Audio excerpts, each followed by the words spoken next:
이 시간에는 주제 강연을 듣는 시간입니다. 한국교회 지도자들 가운데 신학과 목회를 접목시킨 분들이 흔치를 않습니다. 오늘 우리에게 강의를 해주실 정진경 목사님은 바로 신학과 목회를 접목시키신 분입니다. 신학자이시고 목회자이십니다. 서울신학대학장을 역임을 하셨고 신촌 성결교회를 오랫동안 목회하시다가 원로 목사가 되신 정진경 목사님 나오셔서 세계 선교를 위한 한국교회의 선교협력이라고 하는 주제로 말씀을 주시겠습니다. 나오실 때 박수로 맞아주시기 바랍니다.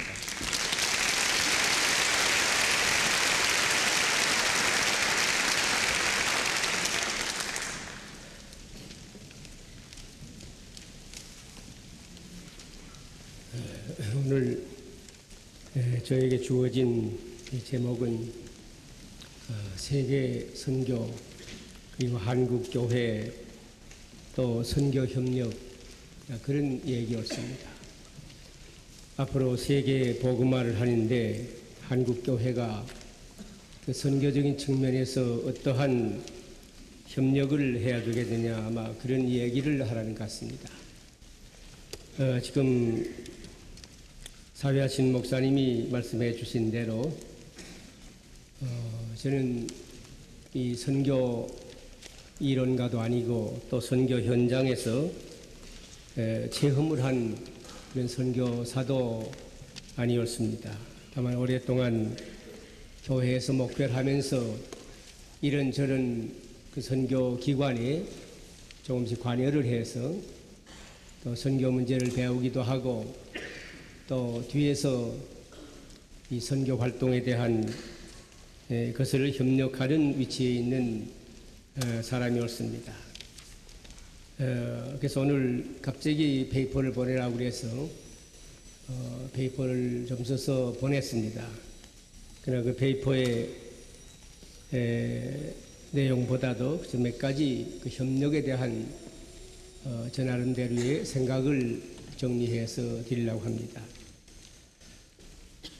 몇 달 전에 어느 모임에서 미국 교회 제 친한 목사님 한 분이 저한테 이런 이야기를 해 주었습니다.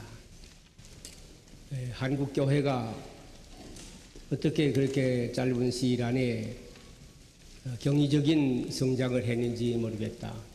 특별히 미국에 이민 온 지 이민사가 짧은데도 불구하고 참 오랫동안 이민 역사를 가진 다른 민족에 비해서 우리 한국 민족은 어디 가든지 교회를 세우고 그래서 한국 교회가 지금 미주 안에서 대단한 영향력을 갖고 있는데 그 이유가 뭔지를 모르겠다. 격찬을 해 주었습니다. 마음에 흐뭇했습니다. 그 다음에 또 한 가지 칭찬을 하는데 미국에서뿐만 아니라 세계 어딜 가든지 한국 사람은 개인으로 볼 때에 세계 민족 가운데 가장 우수한 민족이라고 그리 평가를 받고 있다. 자기도 그렇게 생각한다 그랬습니다. 그까지 대단히 좋은 얘기였습니다. 근데 그 다음 세 번째로 이분이 하는 말이 근데 자기가 관계하는 사람들 또 밖에서 관찰하는 대로는 혼자 있을 때는 세계적으로 우수한 백성인데 세 사람 이상만 모이면 자꾸 갈라지고 헤어지고 협력을 못하는 것을 보았는데 그 면에서도 세계에서 가장 우수한 민족이라고 생각한다. 처음에 두 번 얘기를 들을 때는 마음이 퍽 기뻤는데 그 나중 얘기는 참으로 섭섭이기도 하지만은 사실 우리 형편이 우리 민족성이 그렇지 아니한가 하는 염려도 저 자신을 포함해서 했습니다. 우리가 지금 온 세계가 하나의 세계로 지향하는 이때이기 때문에 참으로 이 선교를 한다, 세계 복음화를 한다 하는 데서 협력을 하고 하나가 돼야 된다는 사실은 재론할 필요가 없다고 생각을 합니다. 우리나라에 개신교를 통해서 복음이 전해진 지 이제 100여 년이 지나면서 우리 한국교회는 사실 선교 역사상 유래를 찾기 어려울 정도로 경이적인 성장을 했다고 많은 선교 전문가들, 교회 지도자들이 공인을 하고 있습니다. 1919년 3.1운동 당시만 해도 우리 기독교 인구가 10만 명에 불과했습니다. 그러나 8.15 해방, 6.25 사변을 지나면서 한국교회는 어두웠던 박해기를 지나서 급속한 성장을 지속하는 가운데 오늘은 자세한 통계는 전 모르겠습니다만은 4만에 가까운 교회 또 1200만의 신도를 보유했다. 이건 참 놀라운 성장입니다. 그리고 유교, 불교, 천도교 등 제1의 종교가 공존하는 다원 종교 사회에서 적어도 국민의 25%를 차지하는 다수 종교로서의 위치를 그치게 됐다는 것은 우리가 참으로 자부심을 가질 수 있다고 생각합니다. 이렇게 성장한 한국교회가 70년대에 들어서면서 19세기의 서구교회로부터 받은 복음의 빚을 갚아야 하겠다는 자각과 함께 선교를 받던 교회에서 선교하는 교회로 방향을 전환하기 시작한 지 이제 한 20여 년 됩니다. 이런 선교의 자각은 한국교회로 하여금 민족의식의 울타리를 넘어서 70년대 후반부터 선교사를 해외에 파송하기 시작해서 지금은 여러분들의 통계가 조금씩 다르지만 1,700여 명의 선교사들을 세계 각처에 파송하게 되었습니다. 따라서 지난 2, 3년간에는 공산주의 체제가 무너지면서 한국교회가 많은 선교기관들이 중국, 소련을 위시해서 동구권, 여러 몽고에까지 주도적으로 선교의 박차를 가하고 있습니다. 그러나 이제 한국교회는 서구교회에 비해서 선교의 경험이 연천한 관계로 선교의 훈련이나 전략이나 방법 등에 있어서 이 미흡한 점이 많은 것은 사실입니다. 이 선교 전문가들이 이번에도 여러분 오셔서 중한 얘기를 해주셨지만은 앞으로 점점 발전되리라고 믿고 있습니다. 더욱이 선교 협력에 있어서는 제대로 실천되지 못하고 있습니다. 해외 선교에 대한 정열은 대단합니다만은 그러나 한국교회의 각 교단 선교단체들 간에는 협력보다는 독립적으로 독자적으로 선교에 대한 자체의 프로그램과 계획을 수립하고 수행하고 있습니다. 이로 인해서 선교지에 혼란을 주고 또 인력과 재력이 낭비되고 협력보다는 경쟁 심리를 조장해서 효과적인 선교를 못하고 있다 하는 것이 오늘 많은 전문가들의 참으로 평가라고 생각합니다. 오늘 세계 선교에 있어서 가장 중요한 과제는 많이 있습니다만 그 중에서 협력 사역이라고 하는 요새 흔히 쓰는 말 중에 파트너십이 대단히 중요하게 되었습니다. 오늘의 세계의 특징이 우리가 다 아는 대로 하나의 세계를 지향하는 것입니다. 우선 지리적인 거리가 극복되면서 지구가 좁아지고 또 세계가 서로 이웃이 됐습니다. 단시일 내에 우리는 세계 어느 곳에나 갈 수가 있게 됐고 또 어느 곳에서 된 일이든지 곧 세계 방방곡곡에서 다 알 수 있게끔 하나의 세계를 이룩해가고 있습니다. 오늘의 세계는 하나의 공동 운명체라는 의식이 차차 높아져가고 있습니다. 어느 곳에 한 곳의 불행이 그들만의 불행이 될 수 없는 것도 사실입니다. 그래서 온 세계와 한 세계가 한 집안이라는 의미에서 오늘의 세계는 참으로 실제로 모든 영역에서 일치를 바라고 통일을 바라고 연합을 바라고 협력을 지향하고 있음은 부인할 수 없습니다. 이제 교회와 세계 선교도 실제로 예외일 수가 없습니다. 사실은 일치라든가 연합이라든가 혹은 협력 관계는 우리 교회가 또 선교단체가 선교사들이 앞장서야 될 과제라고 생각을 합니다. 그래서 세계의 선교의 사명을 효과적으로 수행하기 위해서 전 세계 선교사들 그리고 한국교회 지도자들 그리고 선교 전문가들이 모여서 이런 협력 문제를 연구하기 위해서 4년 전에 제1차 한인 세계 선교 대회를 이 자리에서 개최했습니다. 그리고 1990년에 서울에서 선교에 있어서 파트너십과 협력을 주제로 하는 아시아 선교 대회를 개최했습니다. 또 작년 91년 11월에는 한국교회 선교의 비전과 협력이라는 주제 밑에서 2000년대를 향한 민족과 세계 복음화의 회의를 가졌습니다.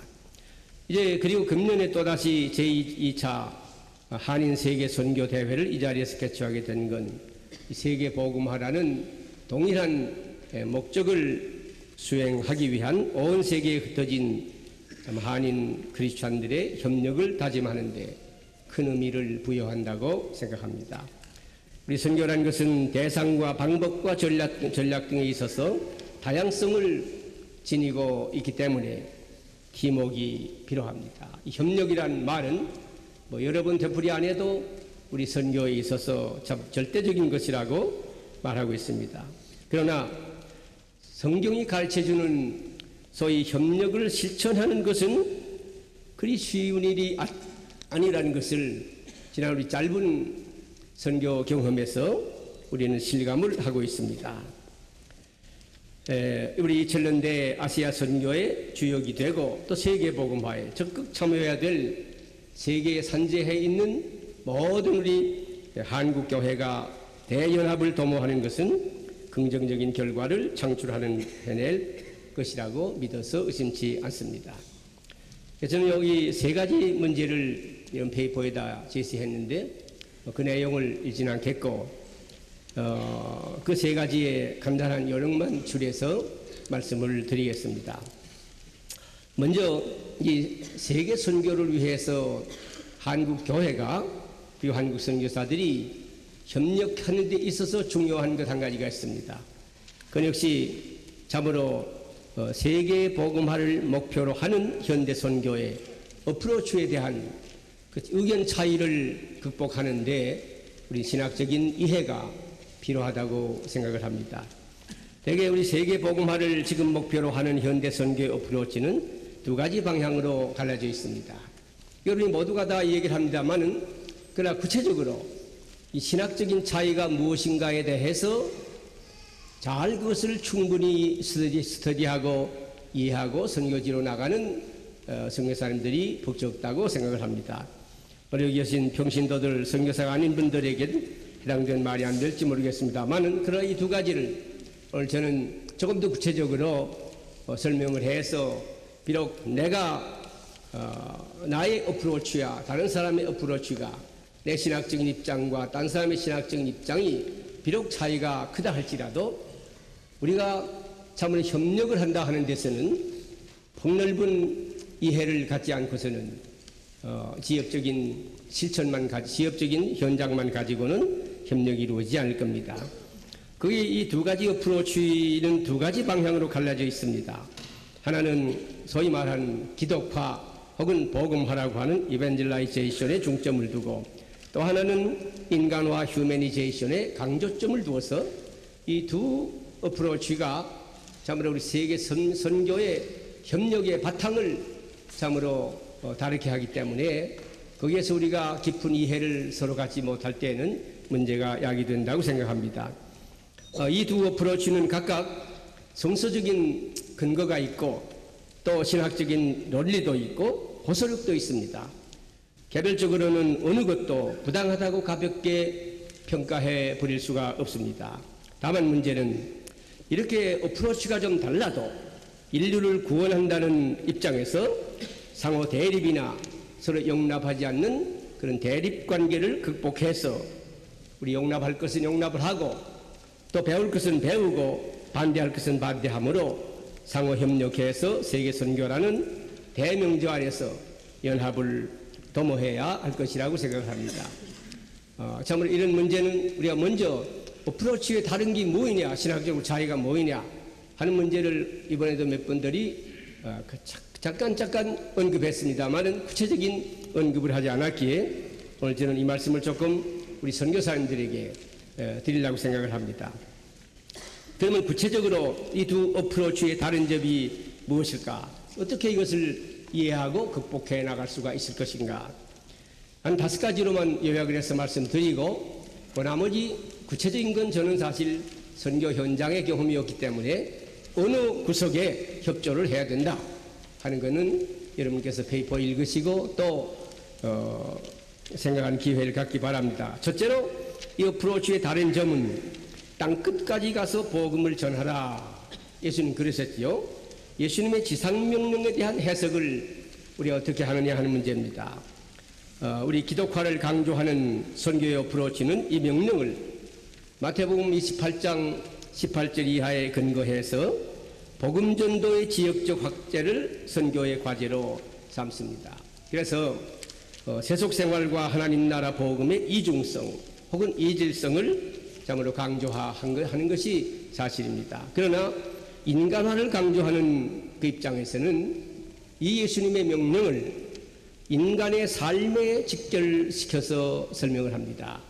정치나 경제나 문화, 타종교, 환경 등의 세상이 당면하고 있는 모든 많은 문제 속에서 비인간화된 요소들을 제거하는 일에 대한 사회적인 상황의 관심을 더 중요시 하고 있습니다. 그렇기 때문에 이런 입장 차이가 신학적인 그 방향이 좀 다르면 앞으로 우리 나가서 세계 선교하는데 많은 정말 어려움이 있고 협력의 지장이 있습니다. 세속 생활은 복음의 자리요 집이고 그러므로 복음의 구체적 결실은 세속 생활 안에서 찾아야 한다 이렇게 주장을 합니다. 신학 교실이 아닙니다만은 우리 선교사님들에게 또 후보생들에게 이런 얘기를 제가 추려 봅니다. 두 번째로 다른 점은 선교의 궁극적인 목표에 대한 해석입니다. 선교의 궁극적인 목표가 뭐냐? 왜 선교를 하느냐? 목표가 어디나 하는 문제입니다. 우리 복음화를 강조하는 입장에서는 선교의 궁극적인 목표는 하나님의 영광을 드러내는 데 있습니다. 선교의 주체인 하나님에 대한 존귀와 찬양이 선교의 최고 목표라고 삼고 있습니다. 이것은 우주와 인간의 존재 이유가 하나님에 대한 경외와 복종에 있다고 믿기 때문에 그렇습니다. 그러나 인간화를 강조하는 그 입장에서는 조금 다릅니다. 선교의 궁극적인 목표는 바람직한 인간, 또 바람직한 삶을 구현하는 것이라고 믿습니다. 그 이유는 잊어진 인간상을 바로잡아서 참된 인간을 만들고 그들을 통해서 참으로 정의사회를 구현한다고 이것이 바로 선교의 작업이라고 주장하고 있습니다. 요약하면 한쪽은 선교의 궁극적인 목표를 하나님의 주체성에다 두고 또 다른 한쪽은 선교의 목표를 인간의 주체성에다가 두었습니다. 그 다음에 세 번째로 다른 점은 구원에 대한 해석의 문제였습니다. 좀 복음주 입장, 좀 보수적인 입장에서는 구세주로서의 그리스도만이 선교의 내용이고 토대라고 믿고 있습니다. 선교의 목표는 구원의 유일한 길인 기독교의 절대 진리만을 만민에게 전하는 것이다. 이게 좀 복음주의적인 교회들의 주장이었습니다. 그렇기 때문에 타종교와의 구원 문제에 관한 한 타종교와의 대화는 불필요하고 그리스도의 십자가의 공로와 또 그의 이름을 제외한 구원의 가능성을 배제하는 것이 바로 이 복음주의의 입장입니다. 즉 구원의 다원성을 인정하지 않습니다. 그래서 한국에서는 이 문제로 인해서 지금 신학계에서 교계에서 참으로 큰 문제가 이슈가 돼서 논쟁을 벌이고 있습니다. 그러나 인간화를 강조한 입장에서는 구원 문제에 대해서 모든 종교의 보편적인 진리성을 인정하고 있습니다.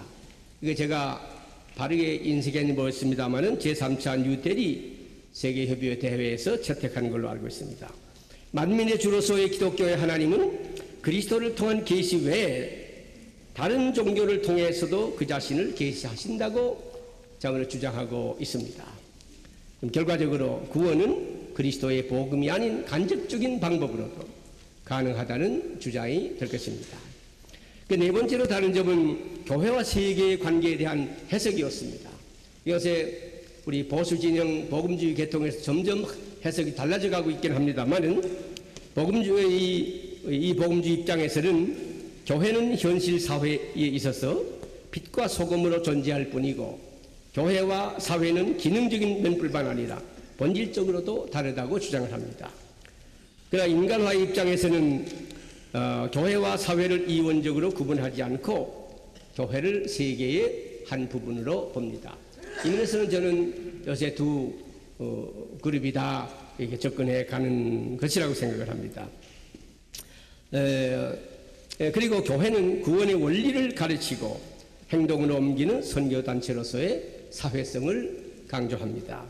구원은 인간으로 하여금 사회생활로부터 분리시키는 어떠한 특수한 그 생활 영역을 말하는 것이 아니라 사회생활 그 자체의 내실적인 순화를 의미한다고 강조합니다.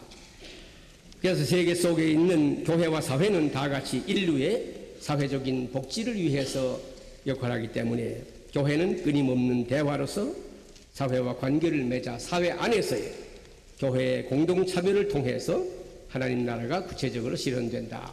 그렇게 주장을 하고 있습니다. 이제 마지막으로 한 가지 더 다른 점 우리가 서로 이해를 하고 넘어가야 될 겁니다. 종말론에 대한 해석입니다.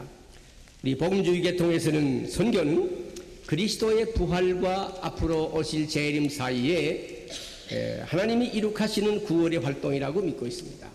그러므로 선교는 그리스도의 부활로 시작해서 재림으로 끝난다고 생각합니다.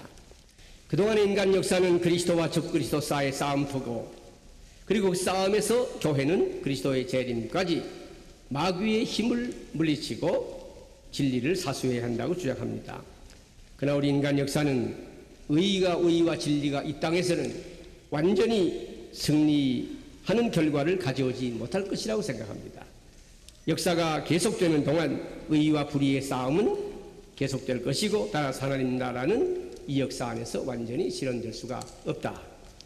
그래서 오로지 인간 역사 저쪽 세계 피 안에 있는 새하늘과 새 땅에서 이루어질 것인데 그것은 그리스도의 재림이 가져오는 종말적인 역사다. 그래서 우리 그리스도의 재림을 확고히 믿습니다. 이런 종말적 역사가 실현될 때까지는 교회는 위임받은 선교의 사명을 착실하게 때를 얻든지 못했든지 어느 장소 어느 때나 이 책임을 수행해야 된다. 그래서 책임이 우리에게 있다. 그렇게 강조를 합니다. 그러나 이제 인간화를 강조하는 좀 진보적인 입장에서는 그리스도의 재림은 신약성경의 증언대로 실현되지 않았다. 예수님의 제자들이 구름 타고 오신다던 예수 그리스도가 2000년이 지난 오늘에도 오지 않지 않았느냐. 그러므로 우리가 기울여야 할 관심은 언제 실현될지 모를 그리스도의 재림이나 그런 종말론적 구원에 대한 막연한 대망이 아니고 현실 역사 안에서 활동하시는 하나님의 뜻을 보다 적극적으로 펴는 것이다. 그래서 현실에 참으로 이 역사 속에서 하나님 나라의 실현을 강조합니다. 그러면 이렇게 이게 두 다른 선교 신학을 배경으로 한 어프로치는 선교적인 어프로치는 어떻게 극복할 수 있을까 하는 길이 무엇일까 하는 얘기였습니다. 그것은 잘 따지고 보면 각각 자기 주장만 옳다고 한쪽으로 치우칠 때는 선교의 협력은 잘 기대할 수가 없습니다. 이 문제는 제쳐놓고 이런 신학적인 바탕은 전부 무시해버리고 우리 나가서 그저 협력하자. 그런 조직적인 협력이라는 것이 여러분 정말 세계 선교의 협력을 이룩하도록 만들지 못할 겁니다. 서로의 상반된 신학적인 갈등을 해소하고 선교 협력을 모색하는 현명한 길은 이해와 관용으로 서로 포용해야 될 것입니다. 가령이 선포한다 말씀을 프로클로메이션 이것 하고 사회를 섬긴다, 봉사한다, 참여한다 하는 이 소위 봉사라고 하는 서비스라고 하는 이 두 가지는 미션 태스크에 있어서 얼터너티브는 문제는 아니었습니다. 어느 하나를 택하고 어느 하나를 버리자는 아니었습니다. 총체적인 이해가 설행돼야 우리 앞으로의 참으로 훌륭한 협력을 관계를 수립할 수 있다고 생각합니다. 그러면 하나님의 말씀을 선포하는 데는 반드시 봉사가 뒤따르게 마련입니다. 그래서 기독화가 없는 인간화가 수반되지 않는 기독화는 사실 선교의 본질은 아니었습니다. 다만 다만 문제는 어느 것이 먼저냐, 어느 것이 결과이냐 하는 순서에 있을 뿐인데, 이 순서를 혼동하면 그때는 참 우리가 나가서 복음을 전하는데 그냥 의미 없이 복음을 전할 수 있는 과오를 범하게 됩니다. 우리는 하나님 믿고 예수 그리스도의 피공로로 인해서 구원받고, 참으로 구원받은 사람들이 모여서 사회를 이루고 또 세계를 이룰 때, 공동체를 이룰 때에 그때 그 결과로 사회가 좋아지고 아름다워진다 하는 건 요새 흔히 우리가 말하는 것이 옳습니다.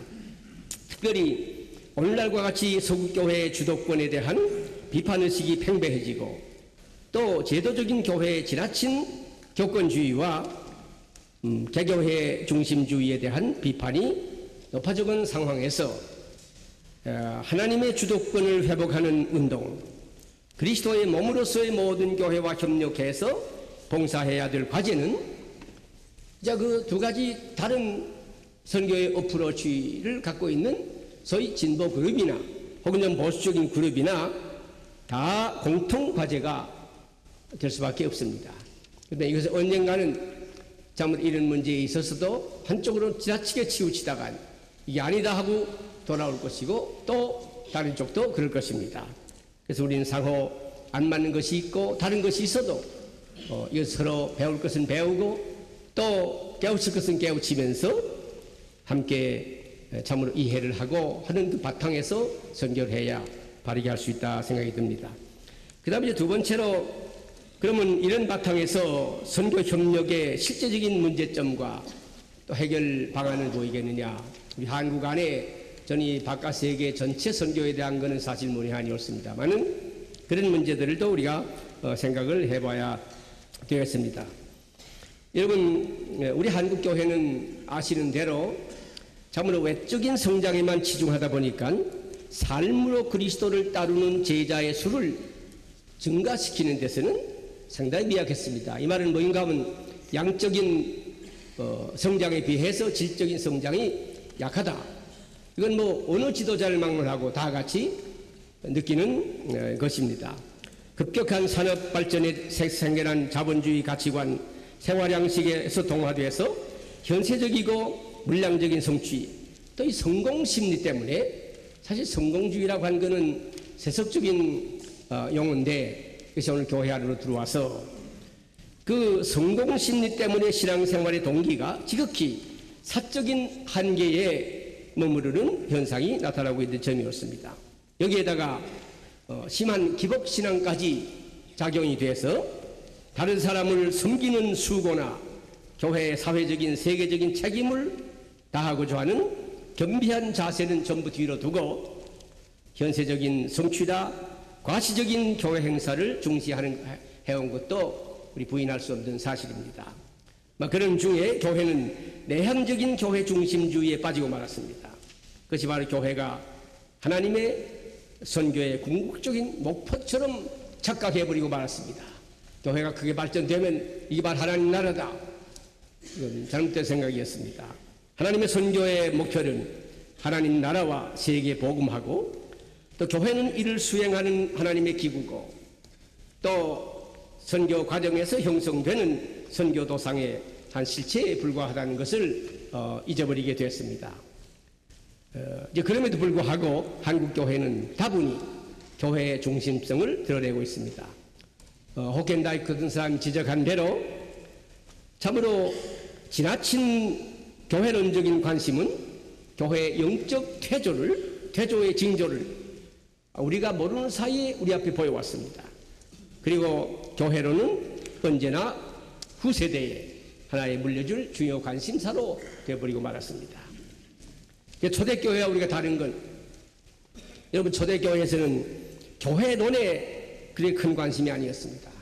그럼 땅끝까지 가서 이 복음을 전하느냐, 모든 민족을 다 하나님의 자녀를 만드느냐, 여기에 큰 관심이 있었기 때문에 그들과 우리의 관심은 좀 달라졌습니다. 이 교회 성장에 대한 열망과 지나친 관심은 교회로 하여금 교회 중심주의 내지는 개교회 중심주의에 자기도 모르는 사이에 다 그만 빠져버리고 말았습니다. 그 때문에 협력해서 연합을 한다든가 이런 생각은 이제 교회가 커질수록 날이 갈수록 점점 없어집니다. 교회가 커져서 물리적인 힘이 생기고 신자가 많고 능력이 많은 교회일수록 이 교회들이 연합해서 참으로 세계복음화 혹은 아시아복음화, 민족복음화에 앞장서면 참으로 대단한 힘을 발휘할 텐데 교회가 작을 땐 모르지만 교회가 1000명 되고 2000명, 10,000명 돼서 교회가 점점 참으로 커지게 되면 그때는 자체 내 힘이 길러지기 때문에 참 그 힘 가지고 그 다음부터는 참으로 이 연합이라는 여기에 별로 관심이 없어지는 것이 오늘 한국 교회의 현실이라고 생각을 합니다. 또 뿐만 아니라 교회 밖의 선교운동들, 소위 패라치얼치 무브먼트라고 하는 이 선교단체들 간에도 자기도 모르는 사이에 경쟁을 하게 되고 최근에 와서 무수히 생겨나는 각종 선교단체들도 역시 선교단체 자체의 성장, 또 자체의 자립, 자체의 자리붙이기 이것으로 서로 참으로 경쟁하는 양상을 보이고 있는 것이 또한 교회 밖의 패라치얼치 무브먼트의 현실이라고도 봐야 될 것이 었습니다. 한국교회가 이제 선교의 협력을 체계화하고 구체화해서 정말 실제화하기 위해서는 우리는 1988년 1월 18일에 이건 한국 국내의 얘기입니다만 한국교회 6개 교단 선교 지도자들과 선교단체 리더들이 모여서 동반자적인 선교회라는 것이 탄생했습니다. 시작했습니다. 과거 개인주의적인 사역에 치중해오던 그것을 이제 팀워크에 위한 파트너십에 의한 사역으로 전환하려는 실제적인 시도가 바로 그거였습니다. 1988년에 개최된 제1차 한인 세계 선교대회도 한인 크리스찬들의 세계 선교의 의지를 집결해 보겠다는 얘기 그 아니었습니까? 그것이 이번 제2차로 이렇게 발전돼서 이번엔 더 훌륭하게 참으로 하게 됐다고 저는 생각을 합니다. 그리고 91년 11월에 아까 말씀드린 대로 서울에서 열린 2000년대를 향한 민족과 세계복음화 대회에서는 다시 한번 교회와 교단과 교단, 교회와 선교기관, 또 선교기관과 선교기관들의 민족과 세계 복음화를 위한 협력을 재촉하는 계기가 되었습니다. 그때 이 집회는 이렇게 크게 못했습니다만은 거기에서 모든 워크숍에서 토론된 거 또 이런 시간의 강연 말씀 전부 합해가지고 이제 한 700페이지의 책이 출간되었습니다. 이번에 무거워서 많이 가지고 오지 못했습니다만 그리고 88년에 구성된 한국 동반자 선교협의회는 90년에 가서 세계선교협의회로 그 명칭을 바꾸었습니다. 각 교단과 선교단체가 팀워크를 이루어서 선교 활동을 할 수 있도록 조정하는 역할을 하기 위해서 참으로 이런 발전적인 해체를 하고 또 큰 단체를 만들었습니다. 그 다음에 또 한 가지 최근에 이런 말씀을 드리면 연천한 기관이기 때문에 이해가 안 될 겁니다. 한국교회가 그동안 분열을 계속해 옴으로써 이 국가에 대해서 또 사회에 대해서 기독교적인 메시지를 한 목소리로 낼 수가 저는 없었습니다. 무슨 일이 있어도 카톨릭 같은 데서는 추기교회 한마디만 하면 모딩이 됐는데 개신교는 그게 되지 않았습니다. 그래서 이에 국가와 사회 문제, 남북 통일 문제, 이단에 대처하는 문제를 다루겠는데 한국 기독교의 목소리를 하나로 모이자. 그래서 89년 12월에 기독교 총연합회를 만들고 거기에 40개 교단이 가입하고 또 한 8개 단체가 가입을 했고 많은 지도자들이 모여서 개신교의 총연합을 이루었습니다. 그러나 아직은 이건 연천합니다. 그동안 사랑의 쌀을 거두어가지고 이북에도 천톤을 보내고 무슨 파키스탄에도 보내고 아프리카에도 보내고 소련에도 보냈습니다. 그러나 하나로 연합된 한국의 기독교가 세계 선교의 과업도 상호 협력하는 중에서 좀 수행할 수 있도록 제도적인 것을 마련했다고 볼 수가 있을 것입니다. 여러분, 복음주의적인 신앙의 전통에선 우리 교단과 교단의 관계, 한국교회와 서구 여러 선교단체들의 관계, 또 한국교회가 비선교지 교회와의 관계가 종속관계가 아닌 이런 동반자적인 파트너십 관계에서 선교협력을 앞으로 해나간다면 우리 한국 교회의 참으로 선교는 위대한 위력을 발휘할 수 있을 것이라고 생각을 합니다. 이제 그럼에도 불구하고 우리 선교 단체와 교회 사이 요새는 점점 갈등이 상존할 뿐만 아니라 심해져 가고 있습니다. 뭐 주도권의 문제라든가 혹은 무슨 지도력의 문제라든가 혹은 그 이외에 여러 가지 문제들을 안고 있는 것도 사실이었습니다. 그럼 앞으로 제 시간이 이제 없어서 더 길게 말씀 안 드리고요. 선교 협력에 가능한 분야들이 뭐일까? 이 해외 선교를 우리보다 앞서서 실시한 여러분 이 서구의 교회와 선교 기관들은 이 협력 사역에 있어서 많이 성숙해 있습니다. 또 자연스럽게 참으로스러운 관계를 가지고 선교 현지에서나 본국에서 협력을 하고 있는 게 사실입니다. 그런데 참으로 우리나라 안에서는 그게 잘 지금 안 되고 있다는 사실이 옳습니다. 그래서 이런 모임이 우리에게 중요한 의미를 부여하는 이유가 그겁니다. 서로 협력을 하면 힘도 덜 들 뿐만 아니라 풍부한 사역을 가능케 할 수 있습니다. 그러나 단독적인 선교를 하게 되면 부담도 크고 또 한정적인 경험을 되풀이할 수밖에 다른 길이 없습니다. 그럼 어떤 분야에서 선교 협력이 가능한가? 이건 선교 전문가들이 하는 말을 제가 이용하기 때문에 제가 더 설명을 안 하겠습니다. 이 정보 교환의 가능성 문제 혹은 선교사 훈련하는 문제 같은 것도 공동으로 하면 얼마나 좋을까? 또 그 이외에도 선교사 파송하고 또 관리하는 문제 등등을 우리가 다 서로 협력해서 하면 좋겠고, 그리고 요새 와서 특별히 이 서구 교회에 대해 선교에 대해서 탈서구화하는 문제들이 많이 대두되고 있습니다. 정말 그것은 당연한 일이었습니다.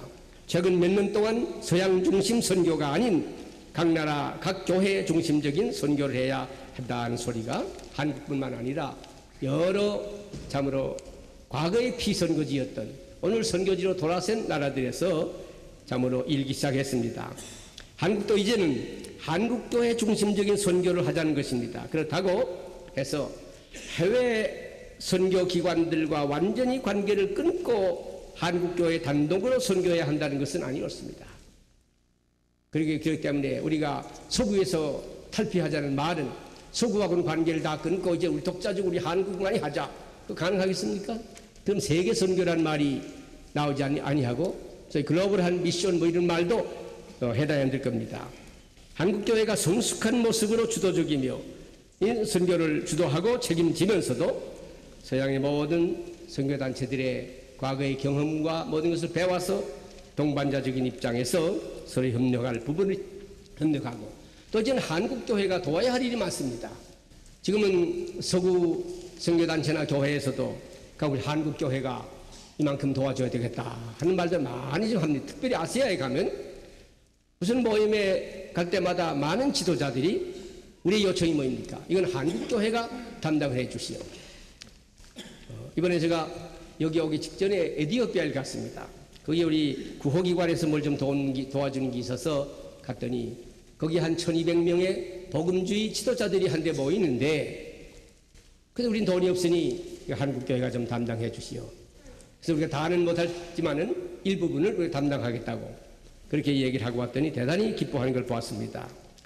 그래서 우리는 이제 참 자주적으로 하면서도 이제는 동반자적인 거기에도 서구에 있는 선교단체가 얼마 또 우리 한국교회가 얼마 함께 참으로 해나가는 건 아름다운 일이라고 생각을 합니다. 서로 협력할 부분 협력하고 도울 것은 돕고 받을 것은 받아야 될 겁니다.